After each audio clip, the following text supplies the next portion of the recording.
So you can certainly tell our summertime this year was very different than in years past, and we've intensified that. And Ms. Gaskins, I believe that's also part of next summer as well? The ESSER 3 budget included summer programming for the next 2 summers. Okay.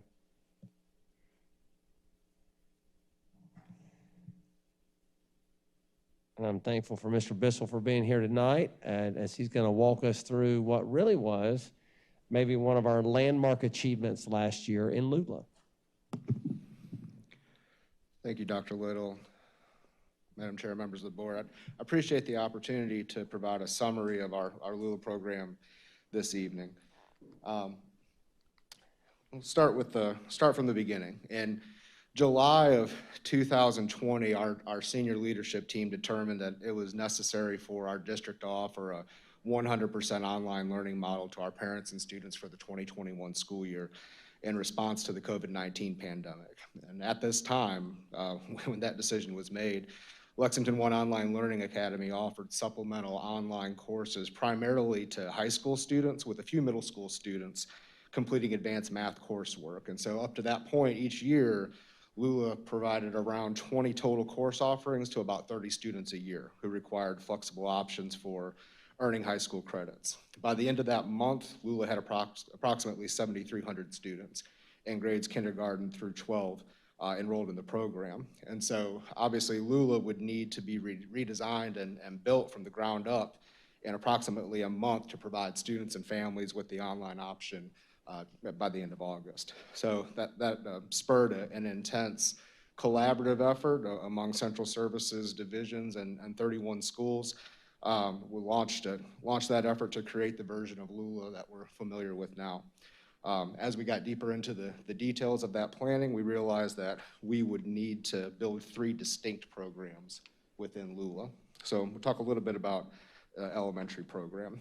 We required a staff of 112 general ed teachers with each of our 17 elementary schools staffing a full kindergarten through 5th grade team of online teachers, in some cases multiple teachers at each grade level to account for the student demand.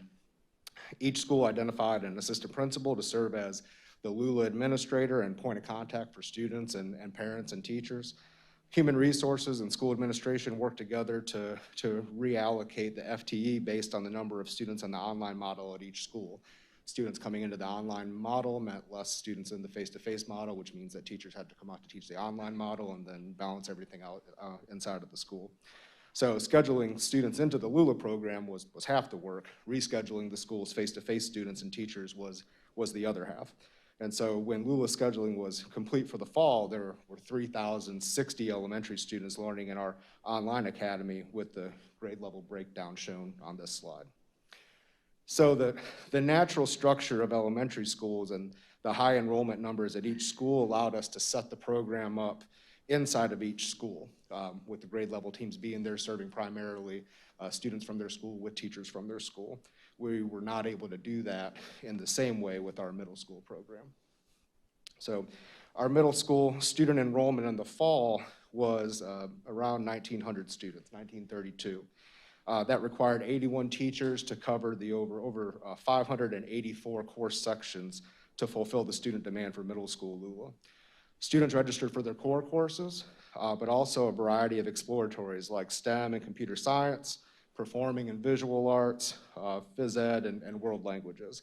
So the middle school schedule didn't allow for a single middle school to address all the required courses for just their students. So our middle school model employed a pod structure where teachers from 2 separate middle schools kind of came together and created a grade level middle school team so that they could collectively serve the students from their 2 middle schools as they came together there. So that's kind of what that looked like and how the pods were divided out. Our 8 middle schools formed 4 pods with teachers serving students from their pod and then related arts teachers serving students across all pods. And so an administrator was identified from each pod to form a team of 4 middle school LOOLA administrators, and they would then serve as the point of contact for teachers, students, and parents. Our high school LOOLA program, again, had to take on a completely different structure, right? So as if it were not as complex a puzzle enough at that point. The demand for different courses at the high school is pretty high, and it starts to get pretty complicated when you start to look at what that scheduling matrix has to be. So high school LOOLA students required a wide range of course offerings, not just to stay on track for graduation, but to also engage in the learning pathways that they had already chosen for their high school career coming into the 2021 school year. In high school, we had 100 teachers allocated to cover the course demand for 2,240 students. And in most cases, those teachers leverage online curriculum through a partnership with Virtual SC and an asynchronous instructional environment. I'll talk a little more about that in a minute. I guess the thing to consider there is that schedule didn't look like the elementary and middle schedule.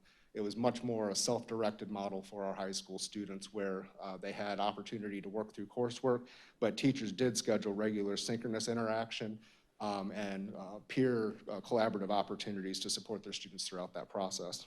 So our high school students earned required credits towards graduation, as well as a variety of advanced placement credits. And dual enrollment students were able to participate in the LOOLA program while supplementing their course load with LOOLA courses as well.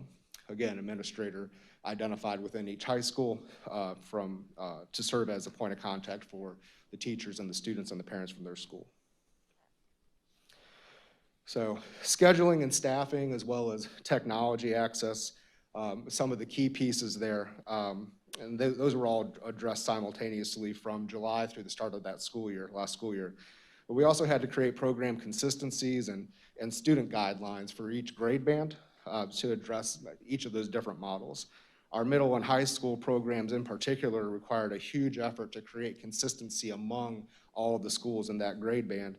We had teachers from different schools teaching different students. It was not really possible to just roll with the consistencies that have been established inside of a particular building. There's a lot of cross-district work that needed to be done there. Processes created for consistent grading practices, attendance procedures, and communication with parents, homeschool administrators, and counselors all involved.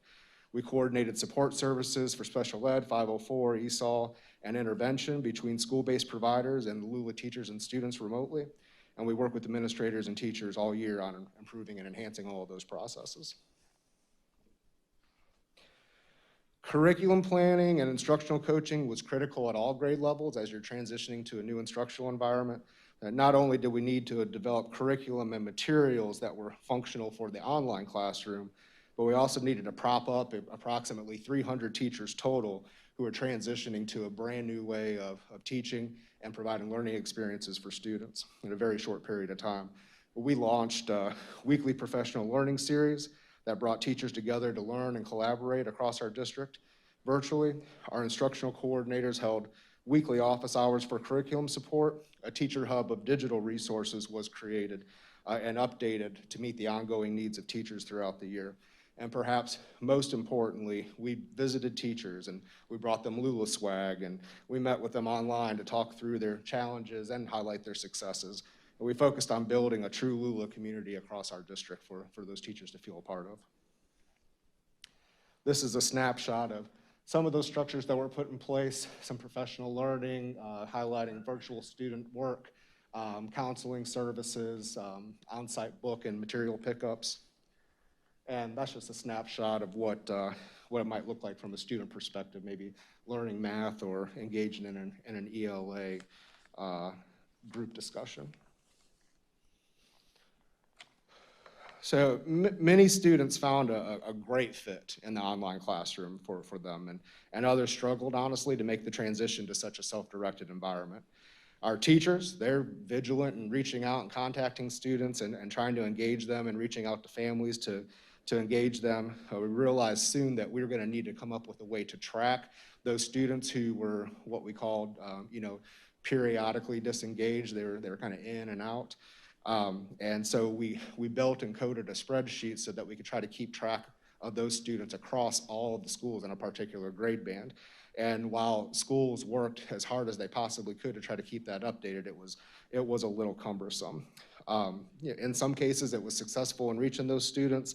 but we realized that there were some students that really needed the face-to-face environment to be successful. And so we realized that that homegrown solution wasn't the best solution for us, so we researched an alternative solution and partnered with IntelliSpark. And IntelliSpark's a comprehensive student tracking system and SEL monitoring system that allows data points to be shared on students across schools internally, data points to show what teachers are saying about those students and where they might be able to get some support or need some support from their counseling and school-based mental wellness teams. We built capacity for managing that system and then plan to launch that in semester 2. And we did, and we'll continue on with that system this year in our LOOLA programs and in some of our high schools as well. That was semester 1. Semester 2 brought on some new challenges, a whole brand new set of challenges as students would begin switching instructional models at that point. Some students were coming into LOOLA, a significant number of students were returning to face-to-face at that point, setting off a significant domino effect within the program, but across all schools as that enrollment was changing. And maybe for the first time ever, our entire district went through the complete master scheduling and staffing process for a second time in the same school year. You know, Ms. Price is still having some flashbacks about that. So here you can see the adjustments in teachers and enrollment represented in these numbers. So you can kind of see the impact that would have on a school as that many students are coming back and you have to kind of balance course loads and make all the HR stuff happen. So we hit the reset button again, district-wide. We took a monumental collaborative effort among central services divisions and schools to get all the right pieces in place. Our LOOLA team began the onboarding process with new teachers, drew upon our experiences from the first semester, revisited our operational structures and program consistencies. All of our LOOLA admins, our digital learning coaches in our schools, they were onboarding students that were in the face-to-face environment coming into LOOLA for the second semester. And we partnered with the Graduation Alliance, I think for the first time, to provide dedicated learning coaches for students who were consistently disengaged during the first semester, but needed to remain in that online learning model. So we shared exemplary online teaching strategies by highlighting teachers and really lifting up all of the good that we saw develop out of the first semester. I do want to say just very quickly, you're not exaggerating when you use the term monumental, and you're not exaggerating when you're saying a school within a school. It's essentially they put 2 years worth of work in 4 months, which is pretty remarkable. So I just want to, I don't want to, we're doing a lot of information tonight, but that in particular, I think is worthy to highlight. Just that is a tremendous lift of organization to try and make that happen. And what I would add is I understand the reason we gave the flexibility to families to come in and out, but we may want to consider just from the stability of the instruction model as well as the employees, you either doing LOOLA for the year or you're not. And so, but again, y'all decide that and give us feedback on that. But I just think the transition in and out of those worlds is not an easy transition, but I may be wrong. So. No, I think that's fair. Yeah, monumental for sure, and I feel like a testament to the strength we have across the system to pull together in each one of our schools to pull that off. So, as we made some adjustments to launch the second semester, we simultaneously began planning for the 21-22 school year, which we're in right now. And LOOLA, along with alternative educational services, became a new district program. Lexington One personalized learning pathways and would fall under a single administrative team led by Chris Rabin. And at that time, Mr. Rabin and his team joined the planning meetings and helped to shape the vision for LOOLA moving forward. During the spring semester, we launched an enrollment campaign through each middle and high school, and in January, February-ish, around 2021, surveys went out to families to gauge interest in returning to LOOLA for the 21-22 school year. So administrators and counselors contacted each student who expressed an interest in returning to the virtual learning environment, had conversations with them. We want to make sure that that was the best placement for them. And then in April, registration began. And while we expected around 700 total students in grades 6 through 12, registration closed in mid-May with approximately 300 students committed to LOOLA for the 21-22 school year. And so That lower enrollment could be attributed to a number of factors. Mitigation strategies for COVID-19 were proving effective. A vaccine was available for our older students. Many were hopeful things were going to get back to normal. And so at that point, due to the lower student enrollment numbers, we'd have to go back and get creative again with our approach to staffing and making it happen for the 21-22 school year. So at middle school, the LOOLA team worked with Human Resources Office to respond to the new staffing demands and collaborate with schools as well. And based on the number of middle school students that we had registered for LOOLA, we were able to hire 10 full-time teachers to provide a standalone instructional staff for the middle school program. No pods, no spreading it across schools. We had 10 instructional staff dedicated to that program. So we could do 2 grade 6 teachers with dual certification so that they could teach math and ELA, 4 teachers to share grades 7 and 8, exploratory teachers for music appreciation, phys ed, and Spanish, and then a resource teacher dedicated to serve LOOLA students in grades 6 through 8 receiving those services. And so then as far as counseling goes, the AES school counselor would take on the task of providing counseling services for those middle school students. Staff in high school, again, provided a different challenge. We wanted to offer as many different high school courses as possible, but course offerings are dependent on both the student demand for that course and our ability to staff certified teachers to actually teach it. So we had to look at some different options there as well. To accommodate all of the student course requests against the staff that we had available to teach it, we took an alternative approach to staffing by using what we would call an adjunct approach, or an adjunct method, or model rather. So this gave 18 teachers across 5 different high schools the opportunity to teach some online sections and teach some face-to-face sections as well. Again, the counselor at AES would provide counseling services to those students.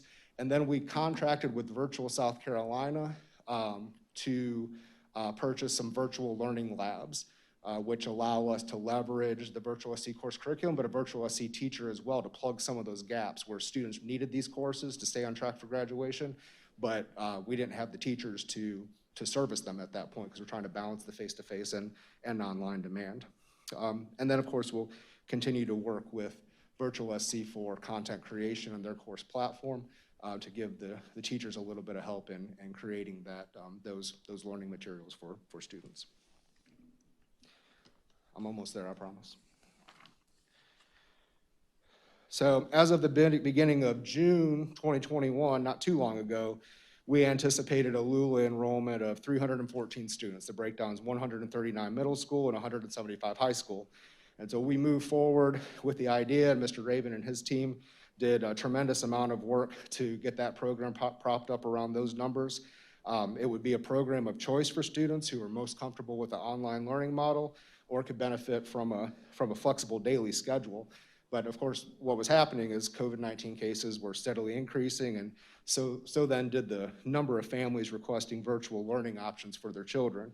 And so to accommodate these requests, Mr. Raven and his team opened registration, and LOOLA quickly reached capacity. They opened it back up and they topped out. And so we currently have an enrollment in grades 6 through 12 of 501 students. That's 197 at the middle school and 304 at the high school. And additionally, as I shared in an update last month, we launched an elementary LOOLA program to meet the needs of approximately 500 students in grades kindergarten through 5 due to increased demand. Our registration launched on August 2nd, and once we identified that there was a significant demand by August 6th, we moved forward to coordinate that staffing. And so enrollment, logistics, communication, all set up to go live on the first day of school. We had 18 teachers and around 511 students. And that brings us to today. And so currently we have a full K-12 program in place for the 21-22 school year. And our experiences from last year are clearly paying dividends. I'll close here with a quote from one of our middle school LOOLA teachers. I won't read it out loud because I hate when that happens. But I think this represents the energy and excitement that's radiating from that middle school team this year and the impact that virtual model is having on some of our students and families after a year of growth and reflection and adjustment. And so at this time, I'm happy to answer any questions you might have. Mr. Bissell, does IntelliSpark offer any type of rubric or assessment for your compatibility with a LOOLA program? So if I'm a kid who's interested in the LOOLA program, is there some type of tool that me and my family can use to assess would I be successful in a LOOLA program? And if not, I mean, it's still a conscious decision for that family, but these are the interventions that you as a student learner are going to need to engage to be successful in LOOLA. Yeah, we actually provide that up front and an initial conversation that schools have with students, but also at the point of registration where we provide a list of successful characteristics for successful online learners for parents and students to consider. We even have a tool that runs an algorithm behind it, kind of just gives you a finite number of where you land on a scale and being prepared to be successful online. I do believe there are some surveys in IntelliSpark that assess your power skills and social emotional intelligence period, and that all can play into assessing readiness. I don't think there's one specifically for online readiness in that platform, though. And it'd be interesting to see if that correlates with what we see. Again, we're still young and immature with this, but I love where this is going, and just trying to get ready for year 3, 5, 7. You know, it's going to be a good legacy for this district. The growth that we've seen from year 1 even to year 2 right now, just having that to build off of has been really impressive to see. I have to say, the last 15 months and the LOOLA story, to me, is just it's an incredible story of responsiveness and flexibility and pivoting. I mean, it's happened over and over and over again through the LOOLA growth and development. But the fact that you, on August 2nd, when you got up that morning, didn't know if you were going to have an elementary LOOLA program, and on August 17th, you opened with 511 elementary students. I mean, that's just incredible. And it's a tribute to the whole team that you recognized that there was going to be demand in the community, and you made it happen. And those students didn't skip a beat. They started at school on the same day that the face-to-face students did. So well done. Thank you. A lot of coffee that morning for everyone across the district. And again, none of that is at all possible without the amazing people we have working inside of our schools to pivot on a dime. It's really impressive. When you said earlier the cap that exists, can you give a little clarity on how we arrived at the cap number? Yeah, I think just through experience and knowing last year for our online courses, particularly in our high school, 35 is kind of that ceiling where you start to diminish, your effectiveness as a teacher, and having a full load of 35. So we kind of use that as a number we like to try to stick around, particularly in the upper grades. Obviously, as you work with younger children, they require more attention, and so you want to try to keep those lower. I think we were doing the best that we could on short notice to accommodate the sudden influx of additional requests, knowing that there was not going to be any additional staffing allocated to provide any, relief of those sections that we had scheduled already. So that's where we had to kind of cut it off. Sure. We know we had a. And correct me if I'm wrong, there's also legislation that exists that once we get above 5%, then we lose 50%, or we, whatever number above that, we're going to begin to lose cost per pupil, reimbursement per pupil. Is that correct? That's correct. I think it might be 41%.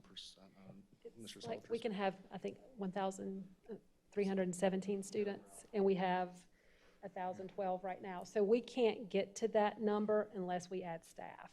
Right. Because we're completely maxed out at this point. So at least my understanding of this is that at least was a fairly arbitrary number. The thought being that it should cost less to educate a child virtually than in a brick and mortar school.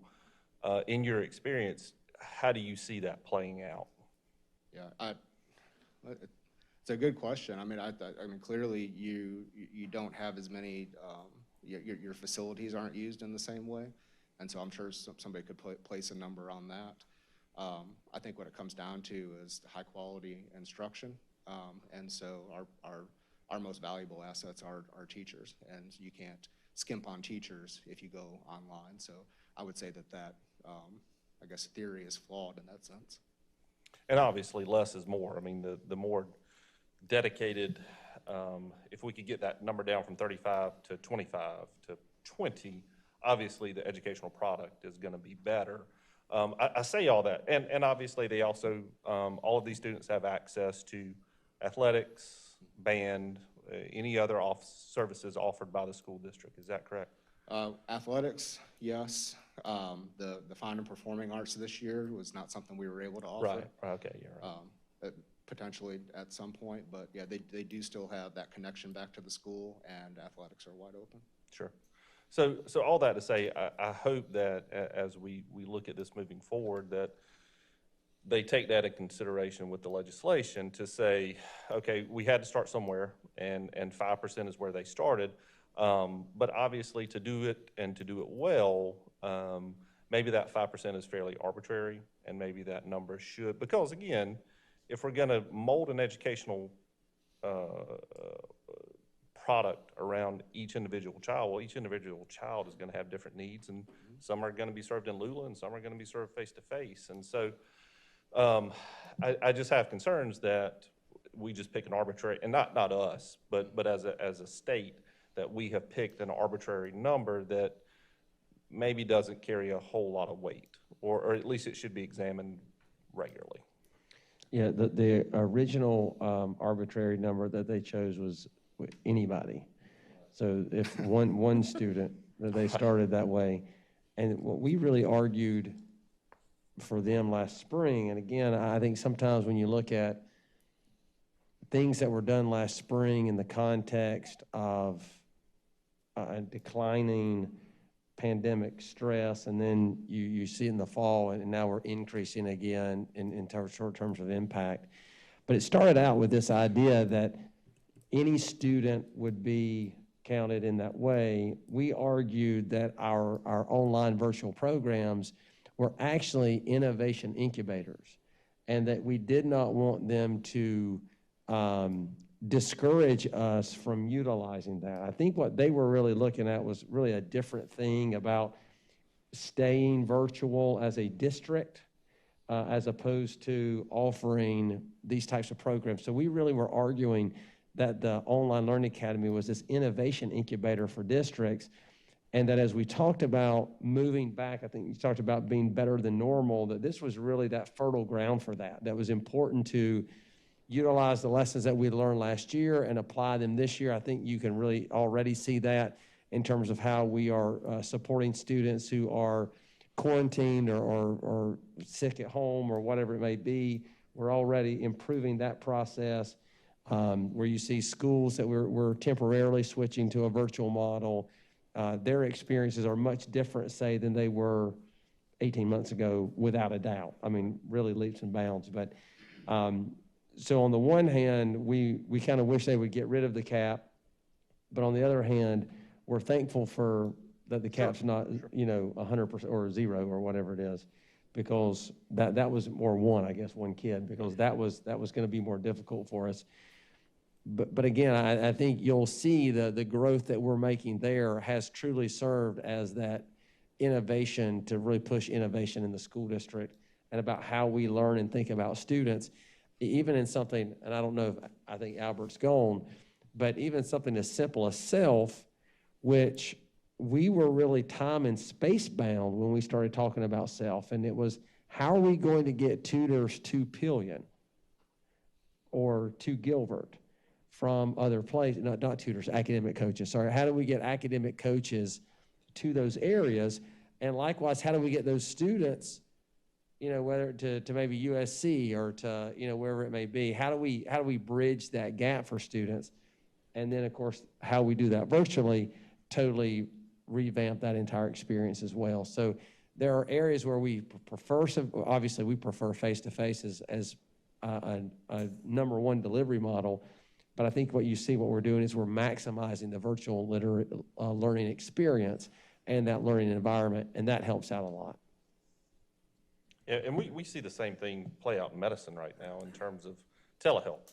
Telehealth is a perfect example. And so telehealth, unfortunately was being used as a broad sword, but, nothing can replace actually physically, listening to a patient, putting your hands on a patient in a very, doctor, patient, I have to be careful how I say that. But you just can't really replace that in a telehealth model. There's not a good substitute for it, but it works great as a scalpel. It should not be used as a broadsword, but should be used as a scalpel. And when it's used and it's very effective, it's a great tool, just like LOOLA. LOOLA is when used appropriately. And again, like you're talking about, it's not the grade A #1 primary delivery model that we want to go to, but at certain times during a student's student life cycle, it can be a very effective tool to be used. And I want to just add one other thing to that, Dr. Guyton. We believe, especially for our high school students, that our partners in higher education are not going to do less online learning in the future. They have found that to be a model that they utilize. Even pre-pandemic, lots of schools were doing significant online learning experiences across this state. I'm talking Clemson and University of South Carolina, among others. So online learning for our high school students, I believe we're morally compelled to continue that process so that they are prepared for those online learning environments when they get to college so that they can be very successful.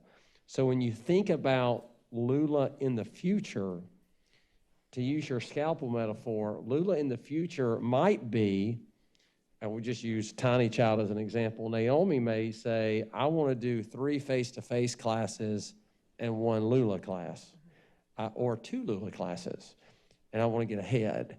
Or I want to do 1 or 3 LOOLA classes, and then I want to go to LTC for cosmetology or my CNA or a machining class or those kinds of things. So we really look at it as it will be the ultimate personalization tool as it continues to evolve and move forward, because it's going to be more flexible. So it's not just about you're in LOOLA or you're in face-to-face, but you're really in this approach, especially juniors and seniors who have greater flexibility. And I think we're really compelled to do that as a instructional model so that they can be more successful in college, or even, it's not even just college. It's if you go get a certification exam, if you go do, whatever it may be, a Michelin or wherever else, those things are transitioning to online learning experiences as well. So they need to be prepared for those things. Well, and Dr. Will, I would like to add, so my daughter, sorry, too close. My daughter is a sophomore at USC, and so last year, her freshman year, most of her classes were online. They did some face-to-face, and she was very excited that all of her classes were going to be back face-to-face this fall. And she's an English major, and so 3 of her 4 classes are in the humanities building. And she got an email last week that the HVAC system in the humanities building is broken, and the building will be closed for the next 6 weeks. And so all of those classes are online now. And so even the university is using that as a way to manage unexpected difficulties that they're facing. And so she's back online 75% of the time. But I think that's a good, I think we're going to see more and more uses of this virtual option that we're all very accustomed to now. So. Yeah, I'm glad you said that about the future of LOOLA, because I think right now we have people in 2 different camps. We have the people who are choosing LOOLA because they think that's what's safest for their families. And then we have people who are choosing LOOLA because they're saying, hey, I think I learn better this way. And so you mentioned that the LOOLA students have access to athletics, but not the arts. And so I was just going to encourage us to provide in the future that equal opportunity to all those LTC classes and stuff. And so that's really good. On that last slide, you had part of your quote. It said, we are also building connections with the entire family. Do we have any kind of parent-student agreement that our LOOLA students have to sign that might say, hey, if you're not meeting certain expectations, we're going to move you back to face-to-face? We have that. Awesome. Exactly. Yeah, that's right. Have we had to do much of that? No, not at this point. Again, last year was a learning experience for a lot of folks, and on our side, a learning experience for us to figure out how we could provide better services. And I think on the parents and students side, learning experience for them to figure out which models they're going to be the most successful in. And so I feel like this round, we were very forthright in what our laying out what our expectations would be based on what we know is true about successful online learning, and we'll continue to monitor that. And last question, has it been challenging for the district to keep up with requirements for accessibility for our online learning? I know that's a big thing, like federally, that's required. Yeah, we're very fortunate to have access to great technology in the hands of our students, and fortunately, these days, a lot of accessibility tools are included in the devices that we put in students' hands. And so for a lot of those particular accommodations that students receive or require, we're able to support teachers and families with utilizing those built-in accessibility tools on the devices. And then we're able to leverage different types of tools to just stack on to those basic the basic hardware and software that we provide students to meet whatever their needs are. And have our teachers had any kind of training? I mean, I know it gets even as detailed as fonts and colors that are appropriate to use. Yeah. Have they had training and stuff on that? A lot of the software that we use it's high quality software and meets all of those standard requirements across the board.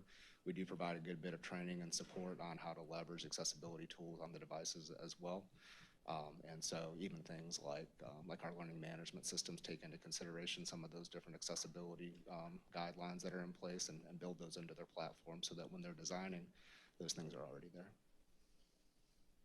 Kathy, you bring up an interesting point about the relationships, parental relationships, and from that quote. In that same vein, and I'm sure right now you're getting a ton of feedback from parents and such regarding just the LOOLA platform and those kind of things. But historically we've utilized school improvement councils as such to be that avenue for that sort of feedback. Moving forward, is there been discussion about a plan regarding a if you will, a school improvement council for LOOLA? Yeah, I think as much input and feedback we can get from our stakeholders, the better off we are and helping to meet their needs.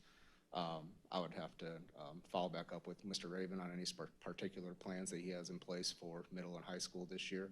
I know in talking to some of our middle school teachers, they're very involved with some community partners and have formed some really solid relationships with their parents already this year. They had an open house. I think they ran over the course of 1 or 2 nights, a couple of different sessions, and the turnout was absolutely amazing. And that went a long way to opening up that dialogue and establishing a line of communication for parents to reach out and just have a conversation about what's happening so we can make improvements on the fly. So can you tell us where the teachers are housed for middle and high school? Sure. The middle school teachers are housed in Lexington Middle School. I believe it's that 600 wing on the right side of the school there if you're looking at it from the street, if I'm not mistaken. That's the numbers on the hall.